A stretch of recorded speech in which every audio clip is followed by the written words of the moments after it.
Hello दोस्तों, मैं नितिन तिवारी आपके लिए लेके आया हूँ एक नई वीडियो। तो आज की वीडियो में आपको बताने वाला हूँ कि अगर आप अपने डेटा को स्प्लिट करना चाहते हो, जैसे अलग अलग डेटा को स्प्लिट करना चाहते हो अलग अलग फाइनेंशियल ईयर के हिसाब से, तो वो किस तरीके से करो। कई बार क्या होता है कि हम डेटा मिस्टेक कर देते हैं। प्रीवियस डेटा जैसे फाइनेंशियल ईयर हमारा 18-19 का चल रहा है या 19-20 का चल रहा है, तो हम डेटा एंट्री करते हैं तो दूसरे फाइनेंशियल ईयर में कर देते हैं। तो हम सेपरेट सेपरेट क्या कर लेते हैं, डेटा का ब्रेकअप कर लेते हैं। इसी को स्प्लिट करना कहते हैं, मतलब टुकड़े में बांट देना।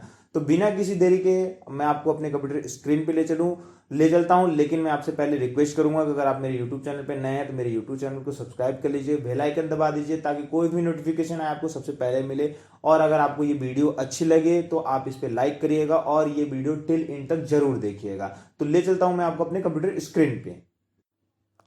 तो कंपनी स्प्लिट करने के लिए सबसे पहले गेटवे ऑफ टैली पे आना है, और गेटवे ऑफ टैली पे आने के बाद मैं आपसे ये बोलूंगा कि अगर आपने अभी तक अपने डेटा का बैकअप नहीं लिया है तो अपने डेटा का आप बैकअप ले लीजिए। क्योंकि जब तक आप बैकअप नहीं लेके काम करेंगे तो उस पर क्या प्रॉब्लम आएगी। प्रॉब्लम मैं बता देता हूँ कि आपका कभी कुछ गलत भी हो सकता है। तो सिंपल लैंग्वेज में मैं आपको बताता हूँ कि आपको बैकअप लेना है, उसके लिए आपको क्या करना है, आपको ऑल्ट F3 करना है। यहाँ पे गेटवे ऑफ टैली पे आने के बाद आपको ऑल्ट F3 करना है। अगर आपका लैपटॉप है ऑल्ट FN और F3 करिएगा। उसके बाद यहाँ पे आप देख रहे होंगे दोस्तों, यहाँ पे स्प्लिट कंपनी डेटा आ रहा है। लेकिन मैंने आपको पहले बैकअप का राय दिया, तो आप बैकअप एंड रीस्टोर अपनी कंपनी को यहाँ से कर सकते हो। अगर आपको बैकअप एंड रीस्टोर कंपनी करना नहीं आ रहा है, अगर आपको उसमें मेरी हेल्प चाहिए कि कैसे किया जाता है, वो आप मेरे जरिए सीखना चाहते हो, तो उसके लिए मुझे कमेंट करके बता सकते हो।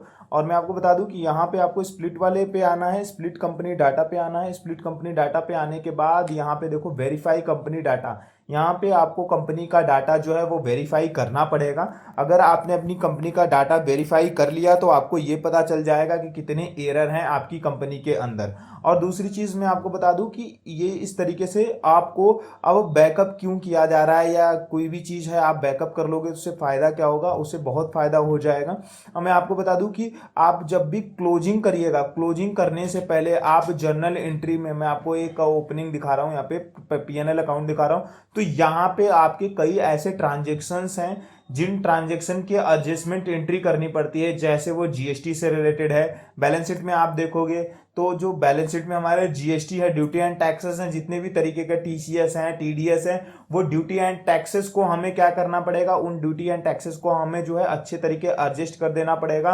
और advance tax provision, profit and loss, हर तरीके का एडजस्टमेंट कर देना पड़ता है। उसके बाद ही हमें क्या करना चाहिए, हमें उसके बाद ही जो है कंपनी को स्प्लिट करना चाहिए। फिर उसके बाद मैं आपको दिखाता हूँ स्प्लिट वाले प्रोसेस पे। मैं अगेन आ जाता हूँ, ये कहानी आपको करनी पड़ेगी क्योंकि नहीं करते हो तो प्रॉब्लम भी हो जाएगी। फिर उसके बाद आपको स्प्लिट वाले पे आना है, और जैसे ही आप यहाँ पे स्प्लिट वाले पे आओगे तो यहाँ पे आपको वेरीफाई कंपनी डेट, मतलब data, sorry, verify company data को क्लिक करना है, और उस पे आपको आना है, कंपनी का नाम सेलेक्ट करना है।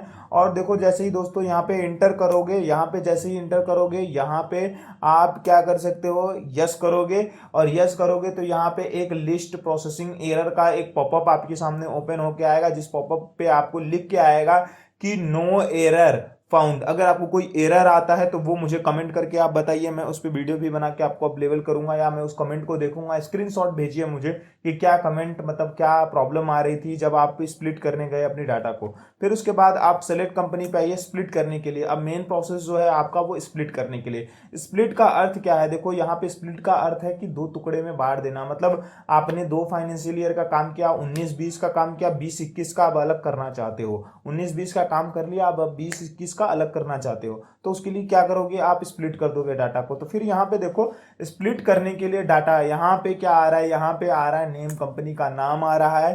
फिर उसके बाद यहाँ पे डेट आ रही है कि कब से कब ये स्प्लिट हो रहा है, तो जो वो डेट है।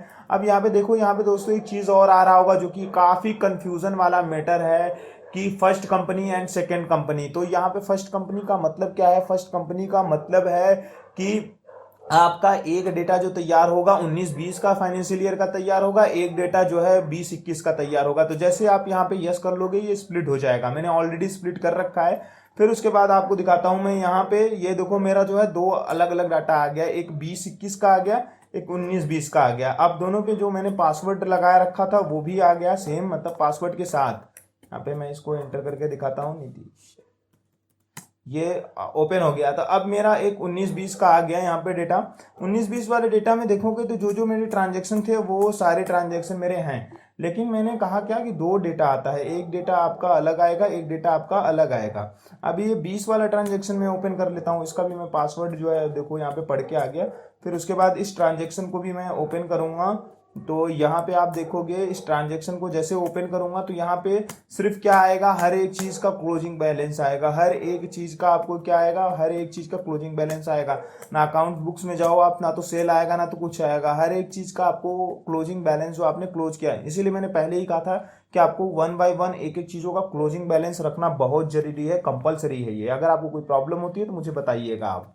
आई होप दोस्तों कि ये वीडियो आपको पसंद आई होगी। अगर ये वीडियो आपको पसंद आई तो इस वीडियो पे लाइक कर दीजिएगा, शेयर कर दीजिएगा, कमेंट कर दीजिएगा।